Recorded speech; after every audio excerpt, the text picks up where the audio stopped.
வீடியோக்குள்ளே போகிறதுக்கு முன்னாடி SBO டிஜிட்டல் மார்க்கெட்டிங் பற்றி பார்க்கலாம்.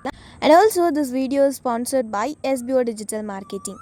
அண்ட் இந்த பிளாட்ஃபார்மில் நீங்கள் வந்துட்டு ரொம்ப ஈஸியாக ஏர்ன் பண்ணலாம். அண்ட் ஆல்சோ ரொம்ப செக்யூராக இருக்கும் இதில் ஏர்ன் பண்ணுறதுக்கு. இதை பார்த்தீங்கன்னா ஃபுல் டீட்டெயில்ஸ் வேணும்னா உங்களுடைய நேம் அண்ட் குவாலிஃபிகேஷனை நான் சொல்கிற வாட்ஸ்அப் நம்பருக்கு சென்ட் பண்ணுங்கள். 9941041660. ஸோ இதுக்கு நீங்கள் வாட்ஸ்அப் பண்ணிங்கன்னா இன்ஸ்டண்ட்டாக உங்களுக்கு இதை பற்றின டீட்டெயில்ஸ் கண்டிப்பாக கிடைக்கும். அண்ட் இந்த சான்ஸை மிஸ் பண்ணாதீங்க. இதை பற்றி இன்னும் நிறைய தெரிஞ்சுக்கணுன்னா டிஸ்கிரிப்ஷன்லையும் லிங்க் கொடுத்துருக்கேன். மறக்காமல் நான் சொன்ன வாட்ஸ்அப் நம்பருக்கு நீங்கள் மெசேஜ் பண்ணுங்கள். ஸோ இப்போ வாங்க வீடியோக்குள்ளே போகலாம்.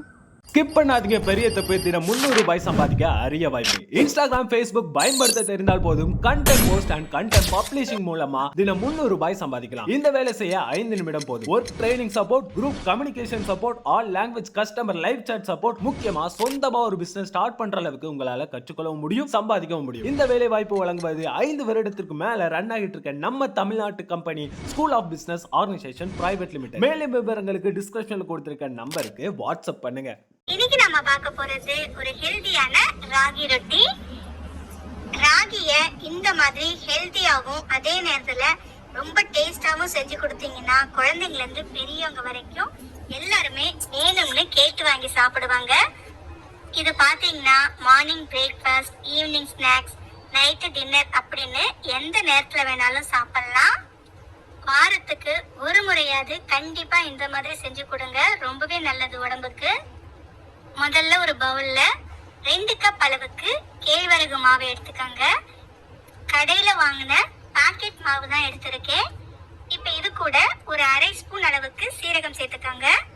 ஒரு சின்ன ஸ்பூன் அளவுக்கு உப்பு சேர்த்துக்கலாம். உப்பு உங்க தேவைக்கு ஏற்ற மாதிரி கூட குறைய சேர்த்துக்கோங்க.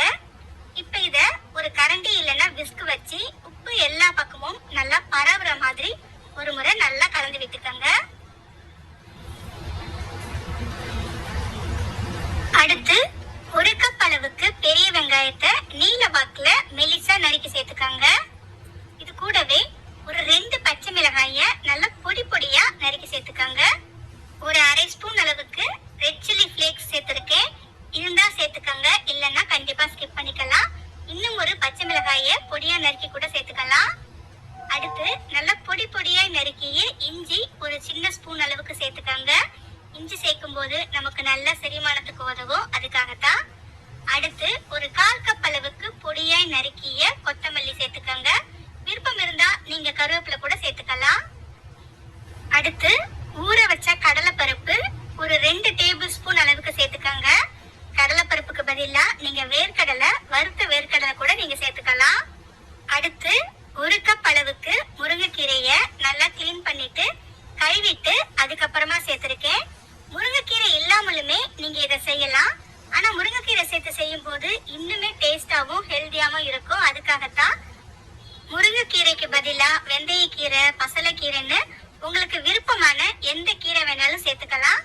காய்கறிகள் கூட துருவி சேர்த்துக்கலாம், ரொம்பவே நல்லா இருக்கும். அடுத்து நாம இதை எல்லாமே சேர்ந்து வர மாதிரி ஒரு முறை கையாலேயே நல்லா பெசரி விட்டுக்கலாம். அடுத்து கொஞ்சமா தண்ணி சேர்த்து அடமாவு பதத்துக்கு பிசைஞ்சு எடுத்துக்கோங்க.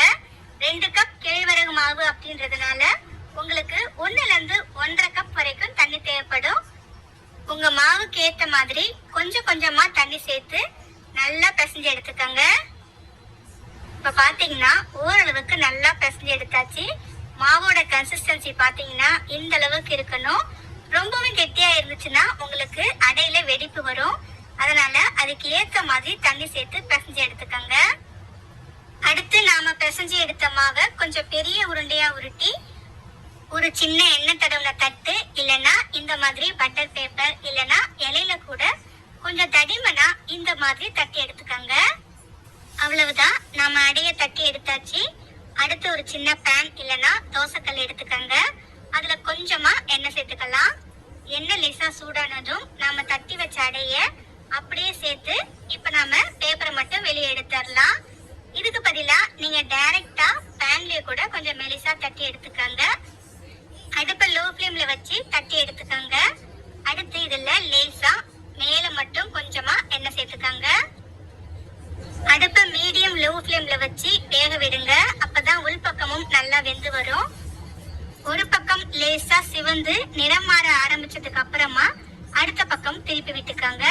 அடுத்த பக்கமும் மீடியம் லோ ஃப்ளேம்ல வச்சு 2 பக்கமும் நல்லா சிவந்து நல்லா இந்த அளவுக்கு நிறம் மாற வரைக்கும் வேக வச்சு எடுத்துக்கோங்க.